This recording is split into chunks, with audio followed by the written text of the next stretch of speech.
Salut à tous, alors on se retrouve pour une vidéo finale au mois de janvier. Il fait beau et j'y tiens plus, je retourne au potager. Et ce que je vais faire, c'est essayer de préparer un maximum le sol pour les futures cultures. Donc je vous montre un petit peu à quoi ça ressemble là maintenant. Et ce que je vais pouvoir faire dans les jours, dans les semaines qui viennent.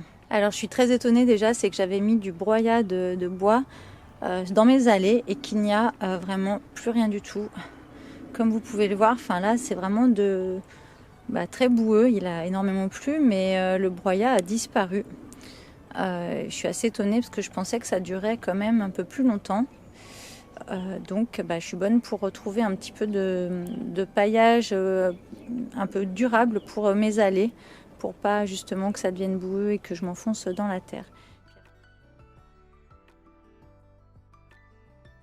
Voilà, donc là ce que j'ai fait simplement, je vais pas vous montrer toutes les zones, mais là j'ai un petit peu enlevé ce qu'il y avait sur le dessus, ce que j'avais pu mettre comme paillage. J'ai passé un coup de grelinette, je sais que c'est très...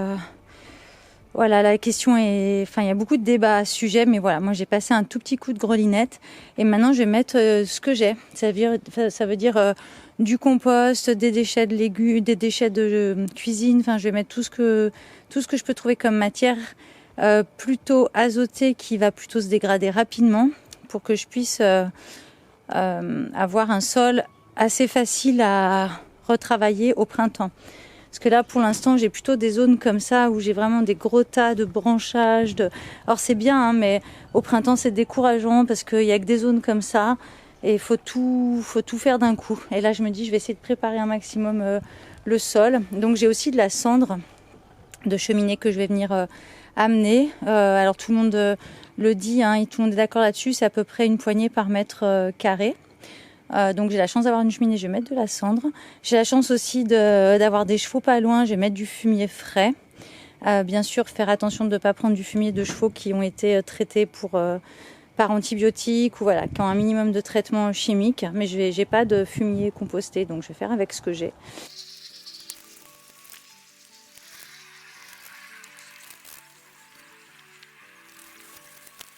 J'ai pas encore de fumier, donc j'ai mis vraiment mes déchets de cuisine de cet hiver, des choses que j'avais déjà dans le potager qui sont pas du tout décomposées, mais je les mets en surface et comme ça au printemps je viendrai juste enlever les morceaux les plus grossiers.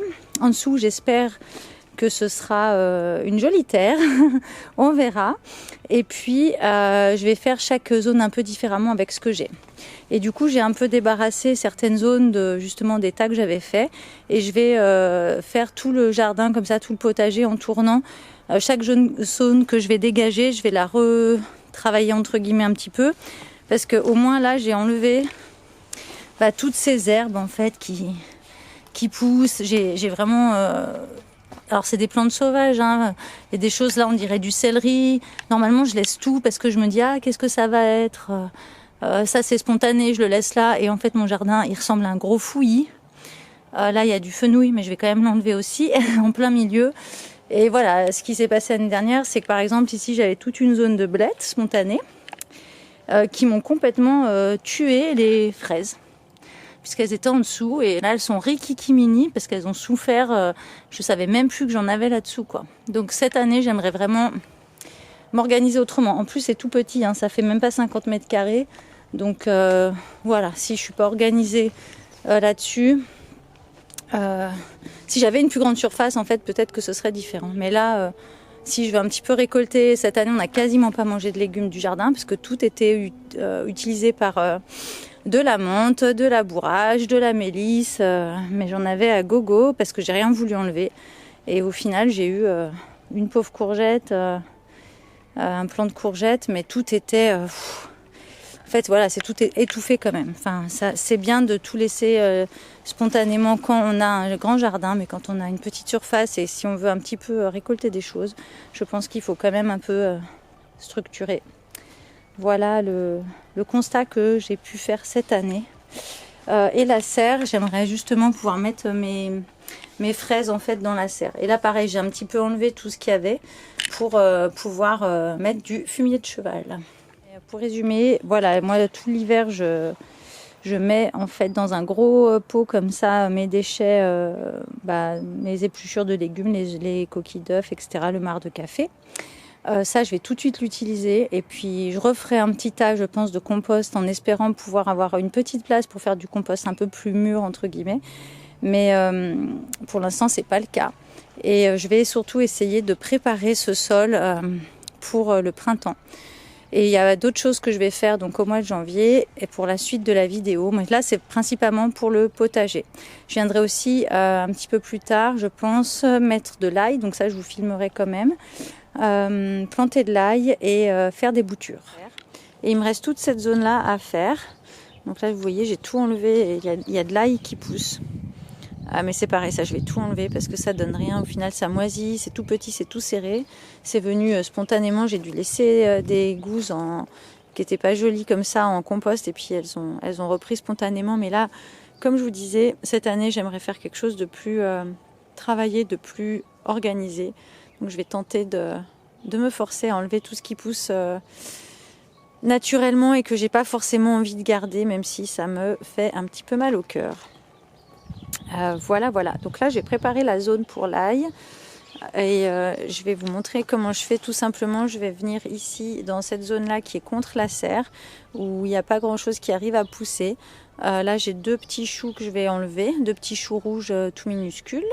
Et puis, j'ai un tout petit peu passé un coup de croc et faire une espèce de butée parce que l'ail n'aime pas l'humidité. Donc comme ils annoncent encore pas mal de pluie, je vais faire une petite butée pour qu'il soit un peu en hauteur pour qu'il soit bien drainé.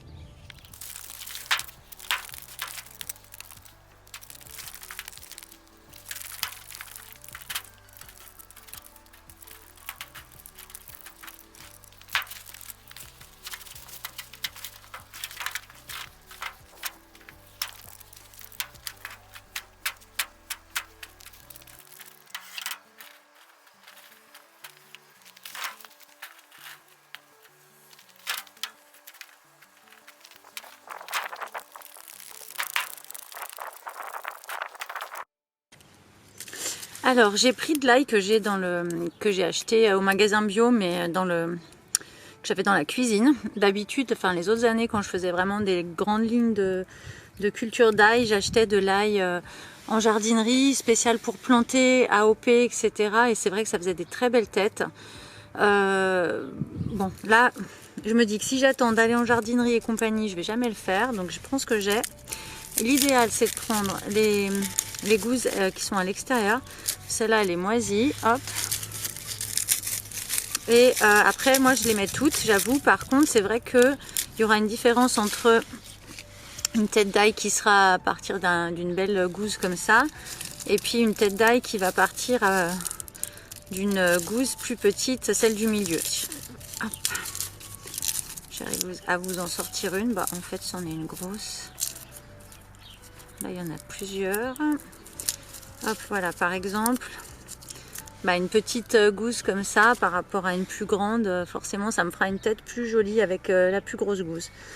Mais bon, vous pouvez tout utiliser. Moi, je vais essayer d'utiliser d'abord le contour, le reste, je le garde pour la cuisine. Puis si j'ai de la place, j'utilise tout. Donc, je vous conseille quand même de prendre, si vous avez le temps d'aller en jardinerie, de prendre un filet d'ail, de tête d'ail, qui sont spécialement sélectionnés pour être plantés. Ça fait vraiment de plus jolies têtes. J'ai fait les deux et à chaque fois je me suis fait la remarque.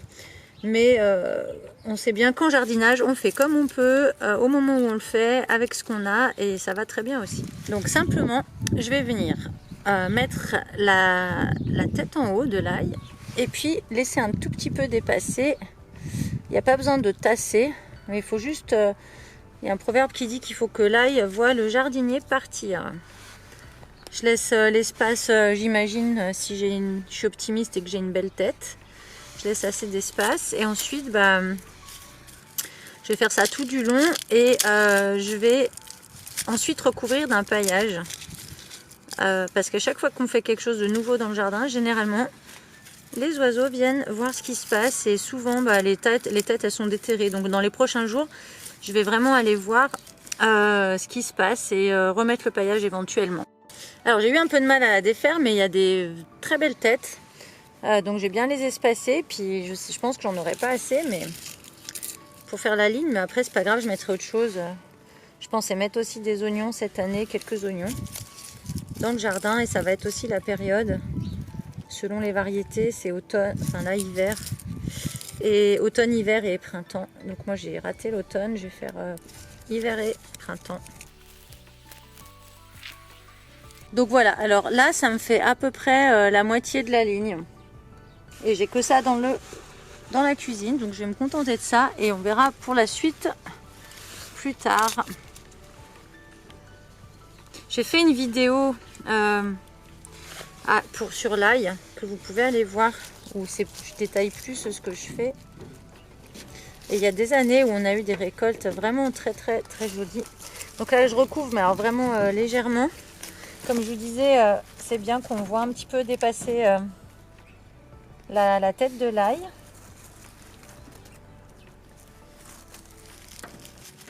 Et je vais aller chercher de la paille pour recouvrir tout ça, en espérant qu'il n'y ait pas trop d'oiseaux qui viennent fouiner.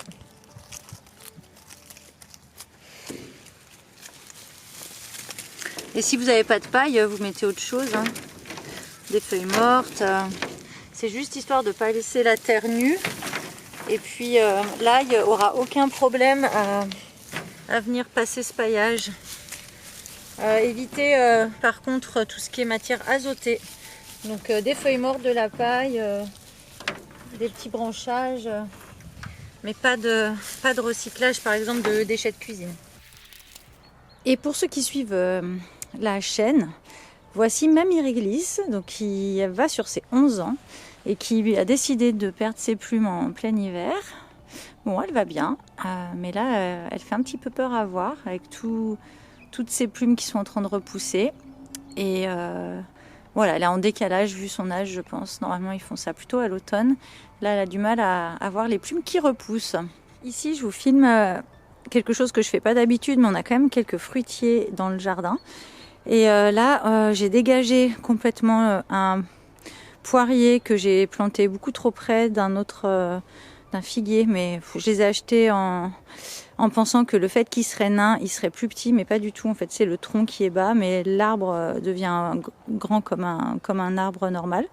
Donc, je suis un peu trop serrée, mais maintenant, si je commence j'hésite, mais à me dire, est-ce que je déplace ce poirier? Je pense que je vais le faire mourir parce qu'il faudrait faire un trou énorme. Et je vais sûrement abîmer les racines. Et vu déjà la taille de l'arbre, je pense qu'il faut juste que j'essaie de le laisser là. Donc, j'ai coupé ici, c'est un photinia. Et ici, un autre petit arbuste qui est très joli, mais voilà, ils sont juste trop serrés les uns les autres. Ensuite, là, j'ai 2 romarins et au milieu, un figuier, pareil, nain.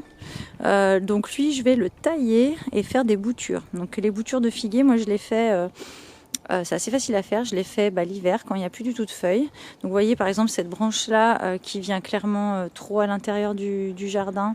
Et puis toutes celles qui sont vers le sol, qui pourraient se marcoter, mais voilà, je vais tout couper. Et puis aussi tout ce qui va vers l'extérieur du grillage pour pas envahir le voisinage et pouvoir entretenir facilement.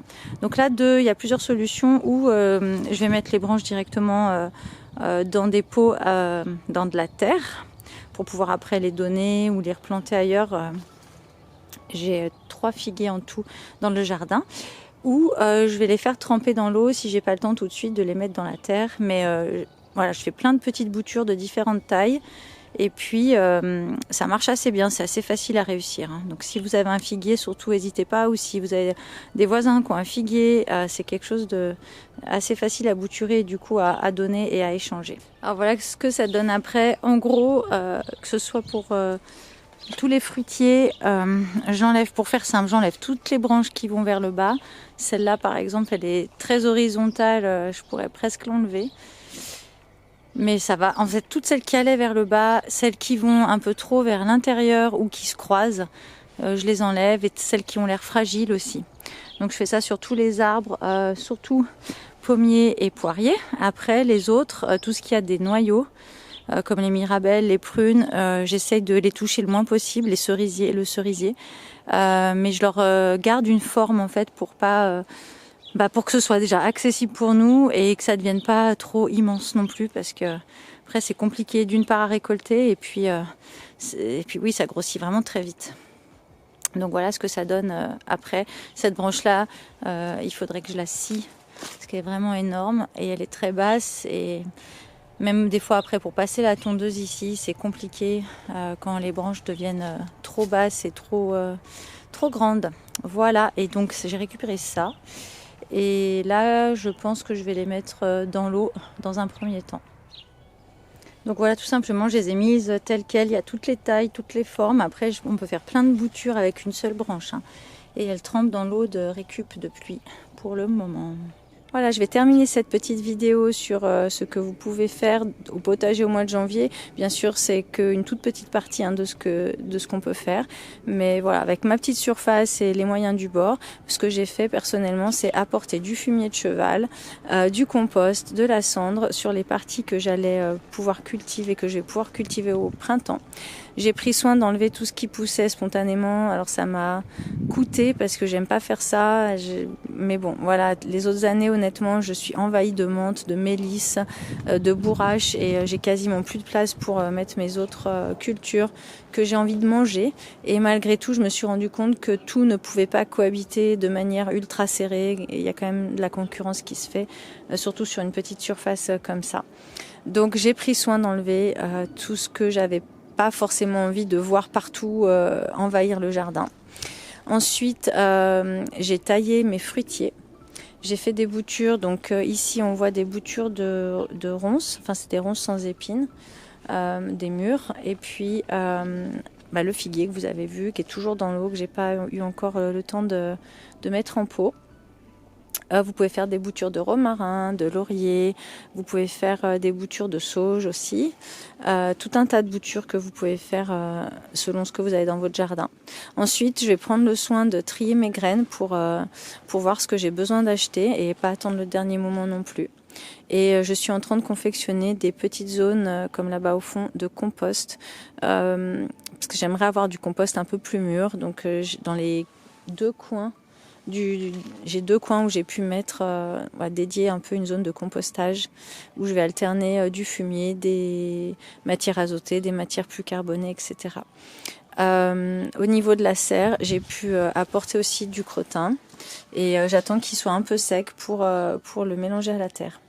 Donc voilà ce que vous pouvez faire entre autres au jardin.